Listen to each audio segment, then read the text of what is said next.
இருக்கிறான். அவன் உங்களோடு இருந்தால், இந்த உலகத்தில் யார் உங்களோடு இல்லை என்றாலும், இந்த உலகமே உங்களை வெறுத்திருந்தாலும், உலகமே உங்களை புறக்கணித்தாலும் கவலை கொள்ளாதீர்கள். அது போதும் நமக்கு. இறைவன் உங்களோடு இருந்தால் அது போதும். உலகமெல்லாம் உங்களோடு இருந்து இறைவன் உங்களோடு இல்லை என்றால் அதைவிட நஷ்டம் இல்லை. உலகத்தில் எவரும் இல்லாமல் இறைவன் உங்களோடு இருந்தால் அதைவிட இன்பம் இல்லை. நபிமார்கள் உலகம் புறக்கணித்தது நபி நூஹை, ஆனால் நூஹோடு அல்லாஹ் இருந்தான்.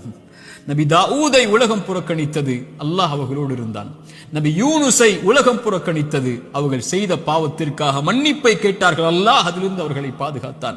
இப்ராஹீமை உலகம் புறக்கணித்தது, அல்லாஹ் அவர்களோடு இருந்தான். மூசாவை உலகம் புறக்கணித்தது, அல்லாஹ் அவர்களோடு இருந்தான். நபி அல்லாஹ்வின் தூதரையும் உலகம் புறக்கணித்தது, பெரும்பான்மை புறக்கணித்தது, அல்லாஹ் அவர்களோடு இருந்தான். லா தஹ்சன் இன்னல்லாஹ மஅனா. அல்லாஹ்வின் தூதர் அதனால்தான் சொன்னார்கள், கவலை